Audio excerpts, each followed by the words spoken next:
I've recently watched a Western series on Netflix entitled Painkillers, which is like an autobiography about how an American pharmaceutical company was able to make addicting painkillers. And, millions of Americans, they got hooked in this legal drug that's technically a medicine. And one of the key takeaways I got there was having too much is really never good. Kita naman sa series sa mga nasobrahan na overdose ng OxyContin, which is the name of the painkiller there. And I wish I could say that, it's the reason behind this podcast, why I made this, because of something profound that I've discovered while watching this, good series. But to be honest, I've coined the title already and made the outline even before I watched Painkiller. And naisip ko lang na randomly insert sa podcast na to. So, if you're new to this podcast, wow, segue sa intro. If you're new to this podcast, masanay ka na sa mga ganun because this is Break Time with Beanie, where we talk about anything and everything under the sun and below the moon and occasionally say very random stuff like that. And yung sa mga matatagal kong nakikinig, welcome na welcome pa rin kayo. Alam kong sanay na kayo sa mga kalokohan kong ganito. This is the 34th time or maybe more baka rewatch or re-listen ka. Then, welcome. And we are going to talk about something that's, I believe it is very important.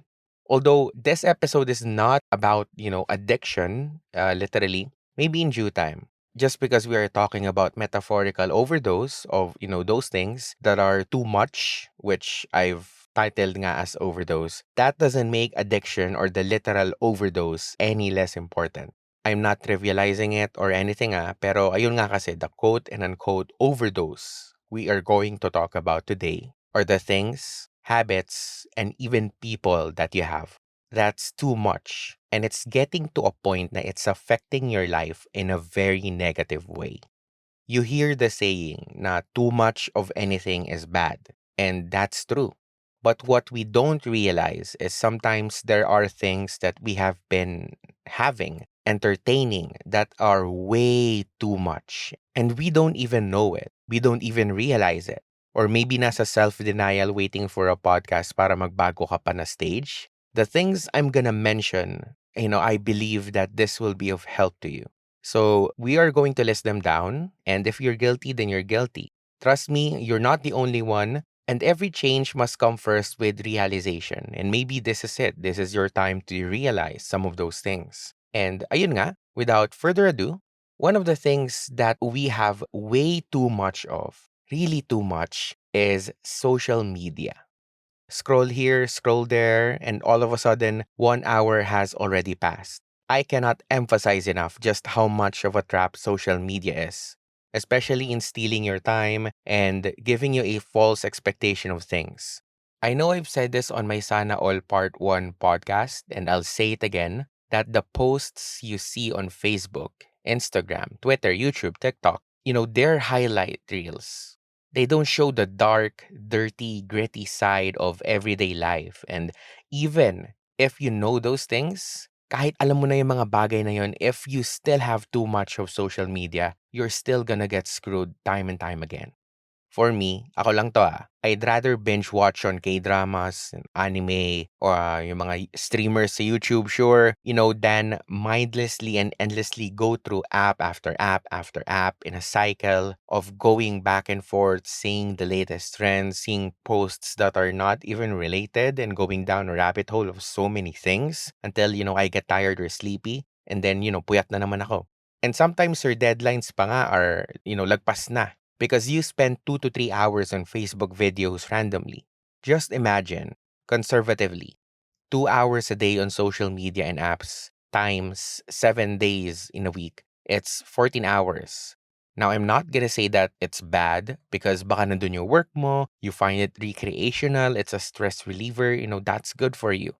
But what I am going to say is you ask yourself genuinely, is 14 hours or more per week too much? Or is it just right?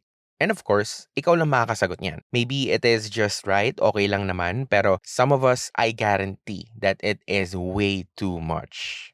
Lessening on social media will not make you see less of the world, but it will make you realize things you haven't realized before. Reduce the apps, uninstall some things, and be very aware na, uy, sobra na ata tong pag-Facebook ko. Uy, nakailang scroll na ako sa Instagram kakanood ng Reels. Or, uy, ano ba to? Ang dami ko ng Twitter time. And once you realize that, itigil mo muna. Kasi sa relationship nga, nasasabi natin na itigil muna natin to. Bakit sa pag-Facebook hindi, di ba? Char. Second thing that we may be having too much of that you really need to reduce is daydreaming. I get it. Daydreaming is fun. It's relaxing and it brings us a suspension of reality that we need to get through the crappy days we have. And it's a lot of crappy days that we have as we get older, diba? And personally, daydreaming will always be my escape, and I found it therapeutic at times, to say the least. But on the other side of the spectrum, like any feel good vices, too much is too much. And let me share why with the help of a post I found on Facebook before. Hashtag nasa social media pa rin naman. Honestly, I don't have the exact post. Naalala ko lang talaga siya. And sinabi doon na kaya masama ang sobrang pagde-daydream lalo na sa mga goals and gusto natin ma-achieve is because the feel-good hormone or emotion that we should receive only when we've achieved that goal. Because when you've done something, there's emotions, there's hormones when you have that success. And when you're daydreaming, when you're imagining, it's something that you already receive na parang na-achieve na natin to and the feeling of people applauding me, the validation, the praises, the contentment that I have because I've done it. Dahil sa mga snippets that became novels of the daydreams that we have every day, every second, ay panalo na tayo sa isip natin. Even though what we think is not real, the emotion we've experienced is real and in a way, maybe subconsciously feel na natin may narating na tayo sa goal natin. Or may narating na tayo as a person or nakamit na natin yung gusto nating gawin when in fact wala pa pala tayong first step doon. But why take the first step? Why start at all? Why go through those hardships when you've already experienced through your daydreaming what it feels like to take the final step? So it's very dangerous. And another thing that daydreams create is having too much expectation.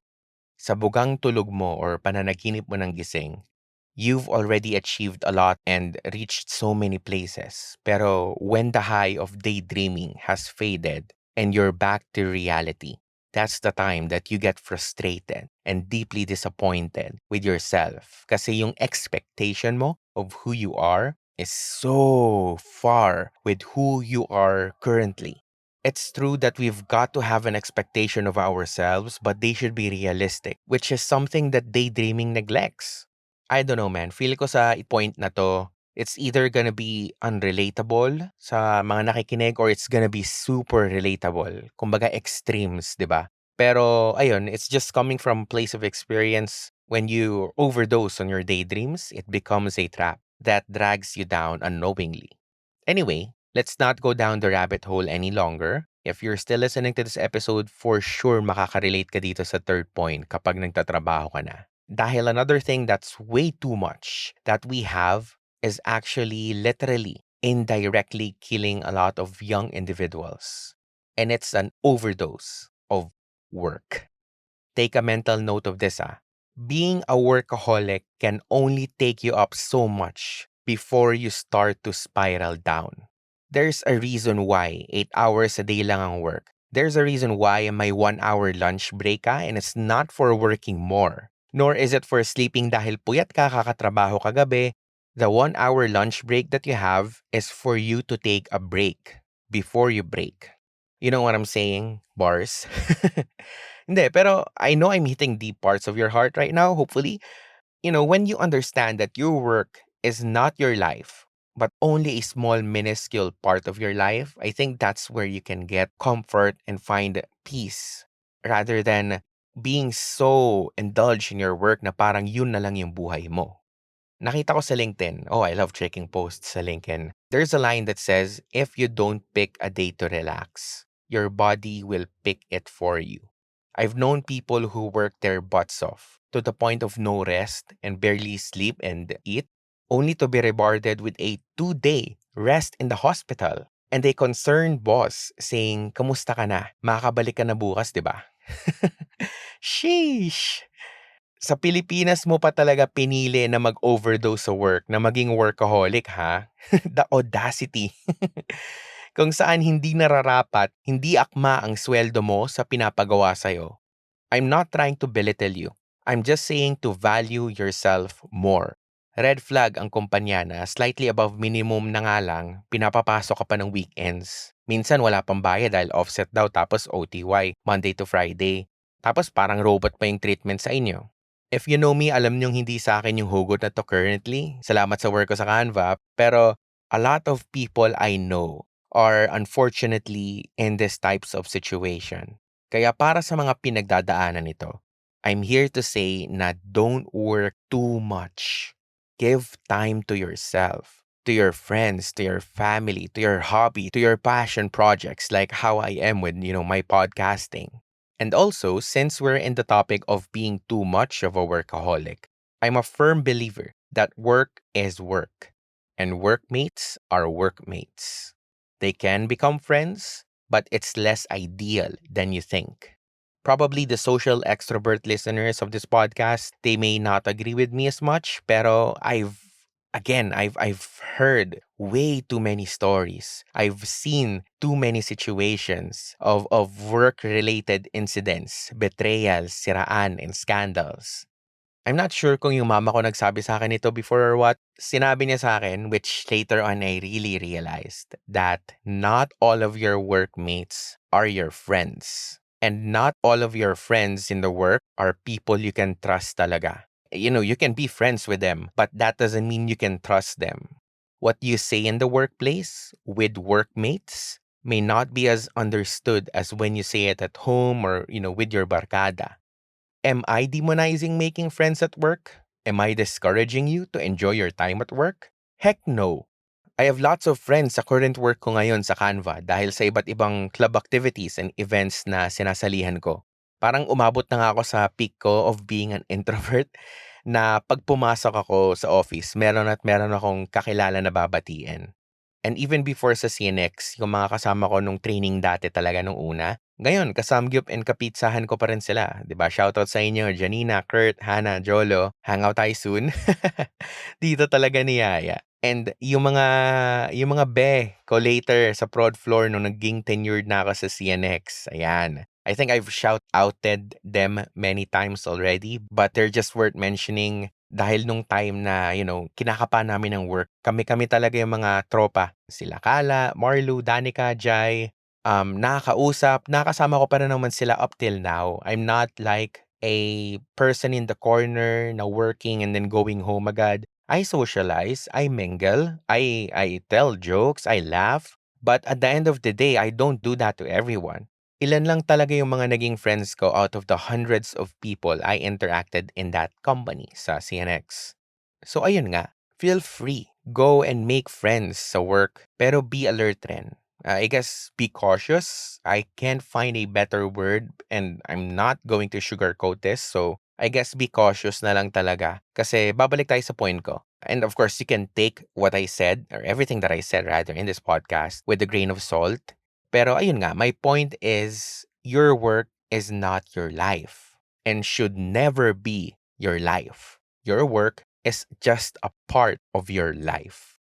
And I hope that you are going to apply that. It's hard, especially when you're the breadwinner, when you have lots of bills to pay. But there's a lot of things that you can do. And one of those is finding a better company that will value your time and will pay you accordingly. And I know it's not a straight path, but it is still a path worth venturing. Anyway, ayoko na maging about work tong podcast na to. This is about overdose. For those who've just tuned in, wow, akala mo radyo. Pero, ayun nga, that's the third thing that I want to mention to you na you should not have an overdose of. Anyway, this third point was kind of heavy, so if you want to grab a glass of water, go ahead. I'll just mention my sponsor for this episode, which is... Charot lang. Wala tayong ganun. Just needed a breather. Anyway, going back, this is the fourth thing that you shouldn't have too much of, which are assumptions.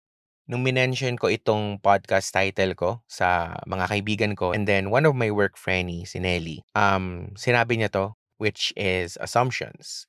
Nung sinabi niya sa akin 'to, napamuni-muni ako. Napaisip talaga ako kung ako ba as a human being. Wow! Pero ayun nga, ako ba mismo, sobra-sobra ba yung assumptions ko sa mga bagay-bagay?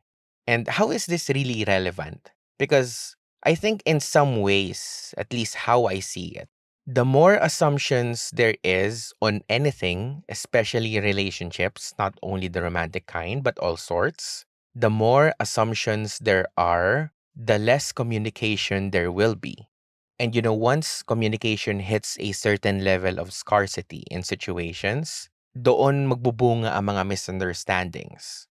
I've seen so many friendships get ruined and wasted all because there was no communication until it got bigger and worse and unsalvageable. Granted, there are friendships that are really not worth it anymore, pero let's save it on another podcast because I've got a whole episode for that. Pero going back to my point, communication is key in your work, at your home, with your friends, especially love life. So don't let assumptions overflow. You won't always like what you'll hear when you communicate, but it's better than living on assumptions na nangangapa ka dahil takot kang makipag-communicate, dahil takot ka sa confrontation, dahil takot kang malaman yung totoo. So second to the last thing that you may be having an overdose of, that's way too much, is saying yes. Bato-bato sa langit. A person who has too much priorities is a person who's living an unhealthy lifestyle. When you have too much commitment, it's a sign that you are gonna burn out sooner or later because you keep saying yes and yes to anything and anyone. And not everybody deserves your yes. And not everybody deserves your time. Kasi minsan, we are so afraid to say no because we feel like denying people is a horrible thing to do to them. And na tayo lang ang inaasahan nila and their future really depends on us. But that's delusional thinking. Kaya huwag kang delulu. You don't need to please everyone around you. You've got to get over the fear of being judged in the wrong way just because you said no. We can't change what they think kasi may mga tao talaga na ipaparamdam sa'yo na napakasama mong tao pag hindi mo sila pinagbigyan. Pero so what? Your time is your time and you deserve rest, peace, and freedom to choose whom you will help or be with. So learn to say no. Para sa mga ibang tao na tulad ko, it doesn't come naturally. Inaaral, tinututunan, it's learned, it's practiced kung paano humindi kasi it doesn't come easy to some of us. Pero still, we must learn to deny people, to deny opportunities so that we can give our best to the things and people who we choose to say yes to. Remember that you only give a handful of time and energy, and if you choose to give it to anyone, you won't be able to give your best to the things or to the people that matter. So, if you're overdosing from yes, then detox from that. Lastly, syempre, kung may mga taong sobrang yes na yes, may mga tao rin na sumusobra ang no. An overdose of no. Next time. Pass. X. Ayoko. I believe you can have both of this actually, yes and no. Na when it comes to doing favors, you're a yes person, but when it comes to your career growth, you're a puro next time or no person. Or maybe you're just really a no person. Di matamaan ka dito. Ang dami ng binibigay sa'yo na opportunity sa work pero no ka pa rin. Mag-organize or maging part ng company event, mag-lead ng people which is managerial level, ma-promote into a better position na of course, new responsibilities, pero lahat nun, no ka pa rin. Next time ka pa rin. And I'm not saying to say yes to all of those things that you're given at work, pero when you've been saying no for a long, long time, then there must be something wrong.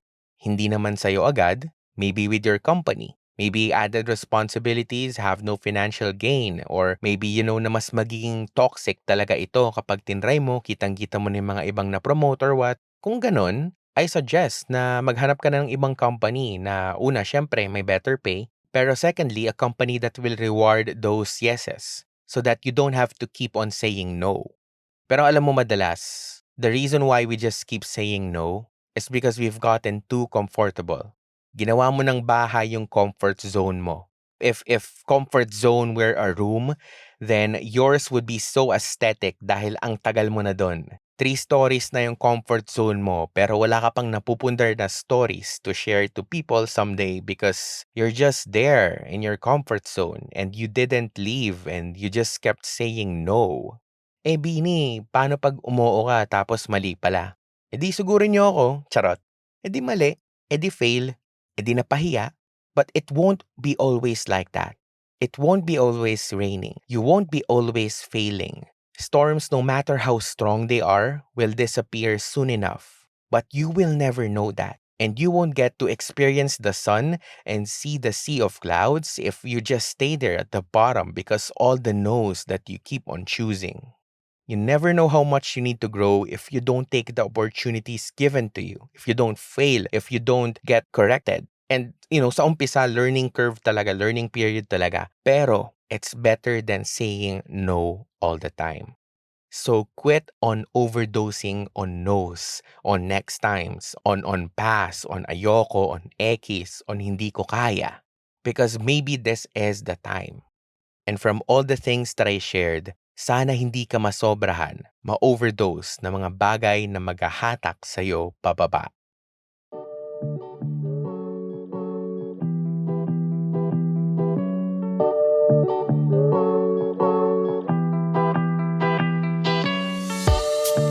Hey guys, thank you so much for listening to the 34th episode of this podcast. I've had a blast recording this one dahil particularly this episode, kahit nasa kotse tayo, walang baterya, so walang aircon. Pawis na pawis, but still, I really pushed to record this because I've been getting a lot of feedbacks of, uy, nasa na, ayan, sila Kala, di ba? Na, be, gusto ko na marinig yung next episode mo, and here it is. Ito na, guys. So I hope you enjoyed, you learned something. As always, if you have a suggestion on what to discuss, if you have any question or maybe a story to tell, you can always ping me on Facebook, Break Time with Beanie. You can add me as well on Facebook, Beanie. Sa Instagram, Beanie Me, as a verified Instagrammer. Char. That you can always let me know because, I'd love to hear your stories and hopefully, have a guest or guests soon. I know I've been saying that since episode so long ago, ang tagal-tagal na. Pero ito na talaga, nakakapag-ipon na tayo for mic and hopefully a camera as well. Baka hindi na lang ako ang maririnig niyo sa podcast, which is great. I love bantering with people. Alam niyo naman yun. Pero sa ngayon, ay tayong dalawa muna. Wow, intimate. Tayong dalawa muna ang mag-usap at ako muna ang mapapakinggan nyo on Anchor, Spotify, Apple Podcast, Google Podcast, and whatever platform you're hearing this on. Don't forget to follow, importante yan, to subscribe kung meron man subscribe button, and to give a positive review for this podcast. I know we are not technically earning from this, but to have positive feedback to build my audience, that's what I'm looking for. And at the end of the day, kahit isa or dalawa lang naman talaga yung may matutunan or mabago yung buhay, diba? That's what really we're looking for. Sobrang bait naman. Anyway, wala naman tayong outline kung ano naman sinasabi natin. Pero ayun nga, until the next episode, which is hopefully not again a month dahil ito na, handa na yung script ko, yung outline ko for the next 2 episodes. Inaayos ko na lang. So, see you, hear you very soon on this Break Time with truly yours, Beanie.